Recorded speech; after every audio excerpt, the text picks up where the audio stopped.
And we're back. Sorry about that. I need to drink quick and take a phone call. So, I believe where we left off was after connecting the quick connect air line, and then we connected our air stone, which I'd like to mention, this is in some of the paperwork that you've received.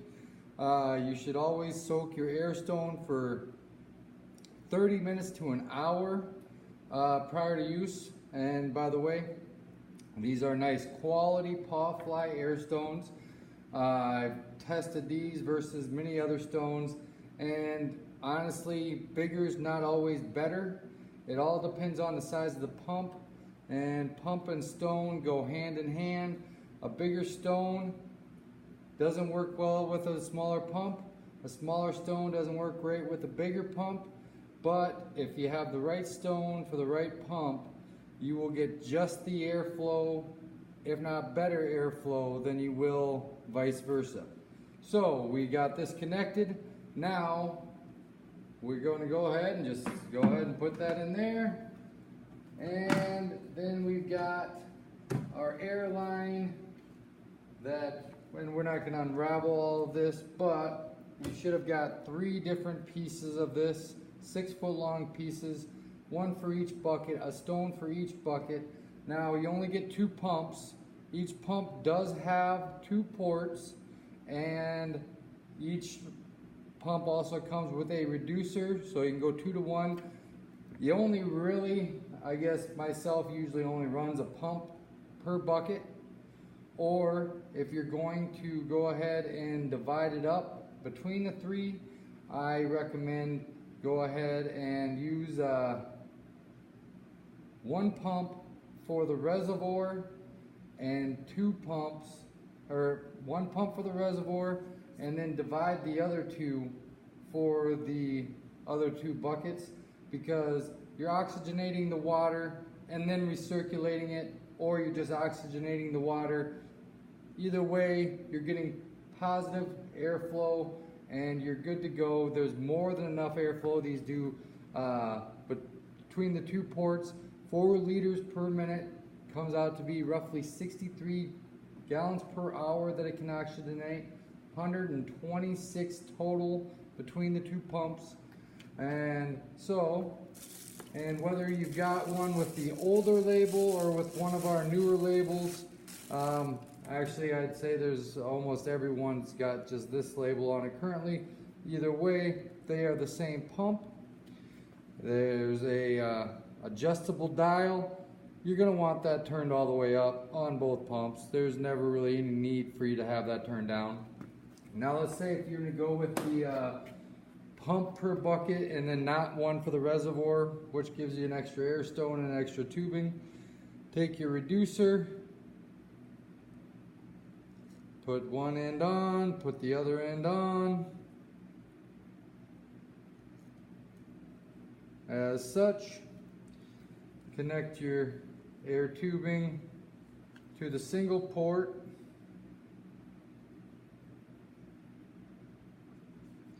And now, all you'd have to do is connect this right onto there. And that way, if you ever need to, for any reason, remove the tubing and don't have to worry about pulling your pump around or whatever because you're trying to drain the buckets. Quick and simple. Disconnected. You've got no problems there. And just make sure you don't need any lube for these, but just make sure you get them pushed on all the way. And like I said, they should be, because I test everyone prior to shipping, but always make sure you're turned all the way up. And when you're ready to rock, just pop it on. You can verify your air stone's working. I suggest that always, but other than that, we do test and chip, well, not necessarily test the air stones, but other than that, we test the pumps, verify that everything seems to be working fine there, and watertight the buckets as well, we double check. Now, so we've got the pumps hooked up, as I'm not going to do that one. We've got our feed line, which runs from the reservoir, which if you've got the extra valve system, you've got your valve that'll shut it off so you can turn it off there if you need. Comes out, you've got a T, then a valve that runs each input for each bucket. So if you ever need to segregate one of the buckets for any reason, say you want to clean this back one, but this one up here you wanted to keep it going while you're working on that, well, just go ahead and shut this valve. That would feed this one. And if you don't want to be draining any water back because you're going to disconnect this one, well, then you can go ahead and shut this valve, which is a 3/4 inch valve. And now you can go ahead and pop this one out. And if you have to remove them, a little bit of lubricant.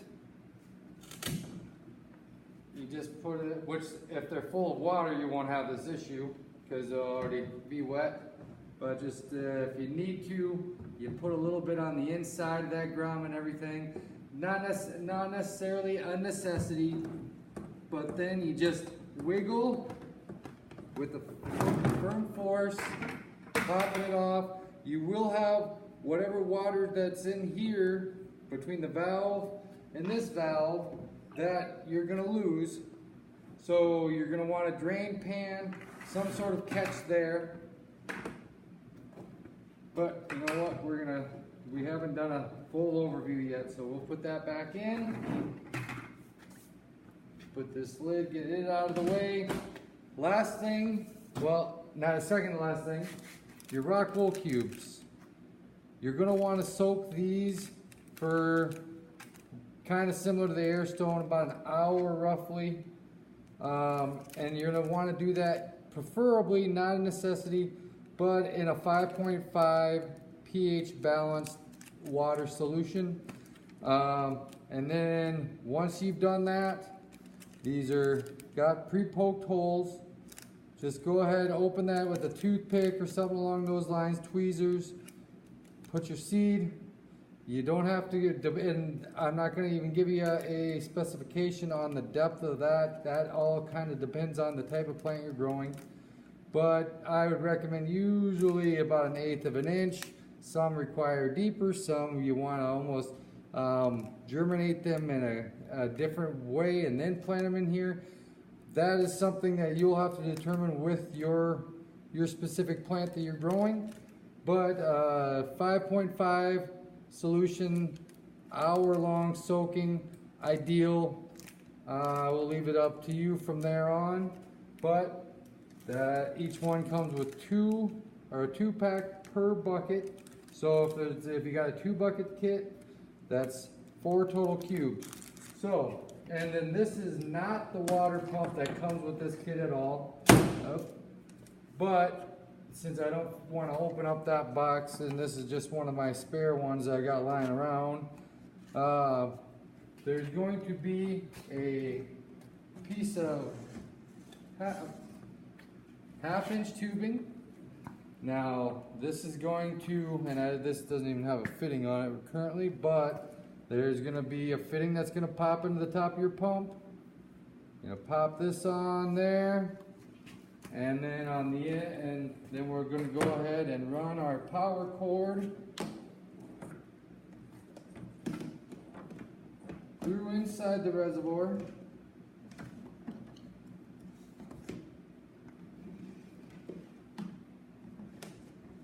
Get that, so now you got that through, you'll be able to close your lid fully.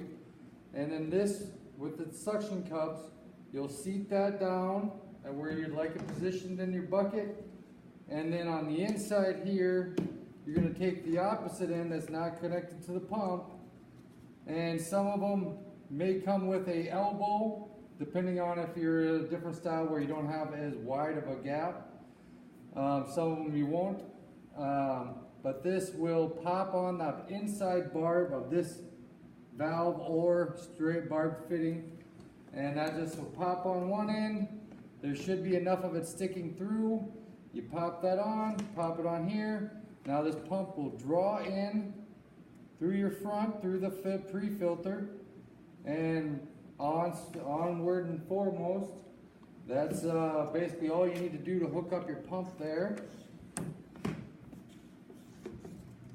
And you don't want to dry run your pump, so make sure that you fill it full of water first. Now when you go, basically we are set up and we would be ready to start filling the buckets right now.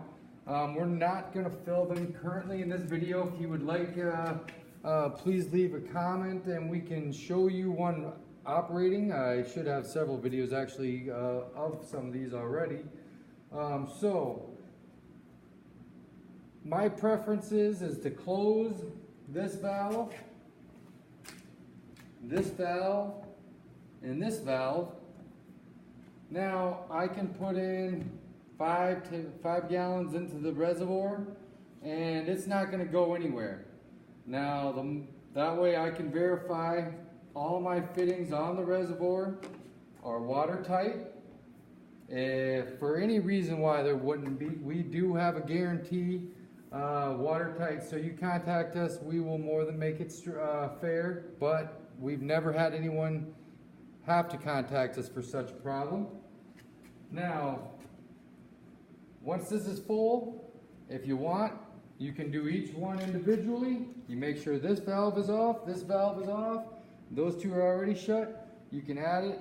Otherwise I usually just fill the reservoir, verify it, then I'd go ahead and open up this valve, because then gravity is going to take effect. Filling, it's going to balance the levels out between the reservoir and this bucket, and then these will be smack dab even. Then at that point, you verified this one doesn't have any water leaks, so you go ahead and open up either that, well, you just open up all the valves. Every valve you open up, and then the water is going to disperse amongst all the buckets, and as long as you're on even surface, which obviously with any type of gravity fed system, which most deep water culture recirculating units are, you're going to need a fairly level surface. Not the end of the world if it's not 100% level, but once this is all balanced out, then you're going to want to figure out whatever your water level you want in your bucket. You're not going to necessarily go off of the reservoir. You will when the pump's not running, but I would recommend filling to, well, if you've got your rockwool cube. First off, I don't have the pebbles out, and everyone should receive pebbles with it too. Just going to move that, get that out of the way.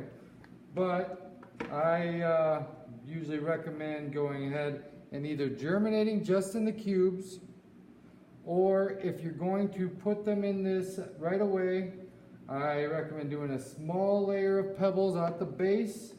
And then first off, before I forget, wash everything. Wash your pebbles, pre-soak these, pre-soak your cubes, wash the insides of the buckets, rinse off everything that you can. We don't sell used stuff. If we do, it is on a clearance and you are notified this prior to purchasing, but otherwise none of this will be used prior to you receiving it. But you never know. You always want to make sure that you've cleaned everything thoroughly, because it's a problem that can be cured before it ever is. You definitely don't want to damage your plants because of it.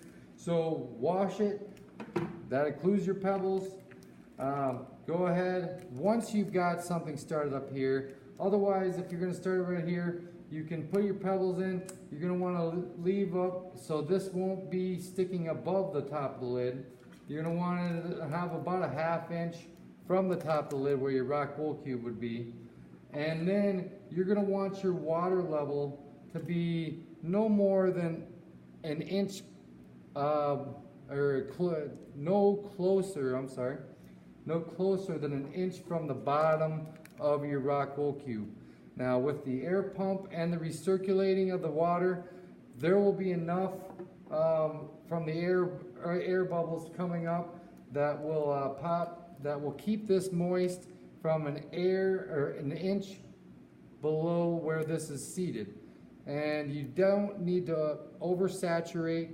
It'll stay moist. You can verify and check it, especially when you've got smaller plants started. You definitely don't want them to go dry. And if you're worried and you don't want to bring your water level up that high, just you can always hand feed it the first couple days till those roots have seeded into the water. Now as your roots grow down and you've got a healthy root system already submerged into the water, I would bring my water level down to the base of the lid.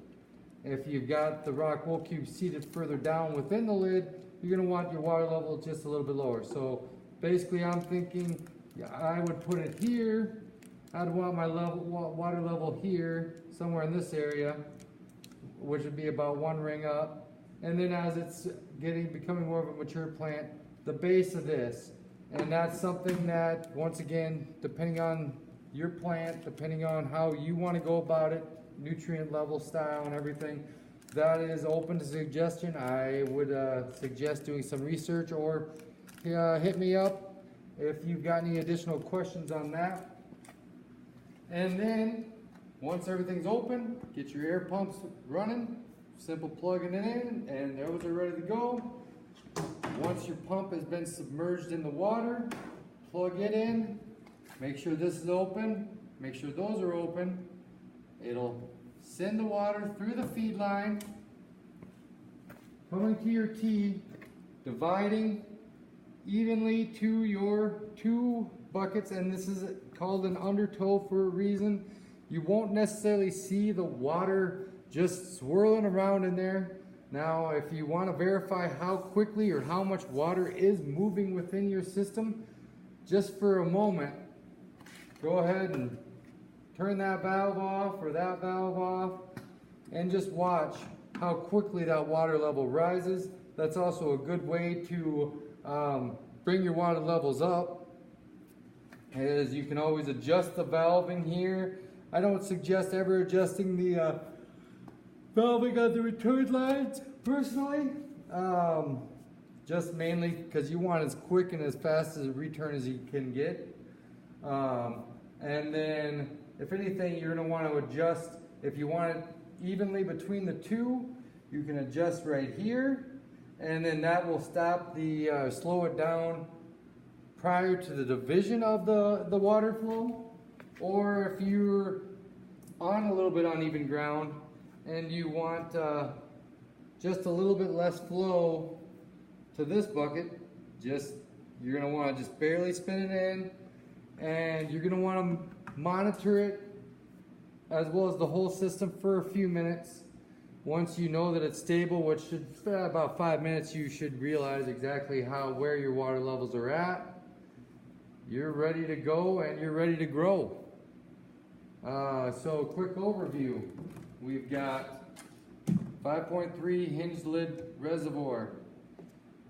We've got the 2 straight elbows that lead to the 90-degree or straight connectors that lead to the elbows. Then you've got 2 12-inch long hydrofarm 3/4 inch tubing around through 2 3/4 inch ball valves. The pump inside connects to the inside barbing of this valve or straight connector, depending on your unit, feeding out to your additional 1/2 inch tubing, and that divides into coming to your 2 1/2 inch ball valves, which reduces up to a 3/4 inch, feeding into the buckets, and then churning within, returning back the way that it creates just one big circle.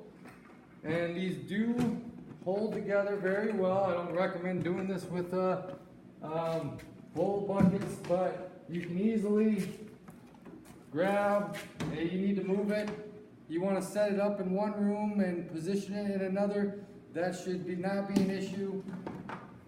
These tubing, if there's a kink, once you fill it with water, that kink will work out. You always want to verify that, but otherwise all it takes is just a twist of the tubing on that fitting and it'll come right out. But lightweight, durable, Midwest quality made, versatile hydroponics, recirculating 2-bucket system. With any other questions, please contact me or any of our team members. My email, josephj@versatilehydroponics.com. Just for general, any other questions, you can hit us up at versatilehydroponics@gmail.com, or you can call us at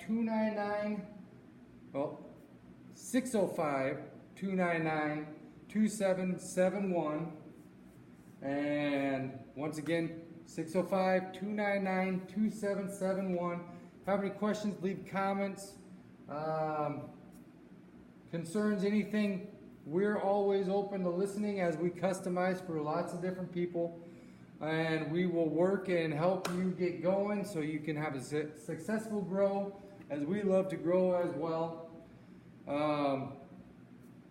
Hit us up, check us out, need anything, we'll do whatever we can to make sure we can help you out. Have a good day.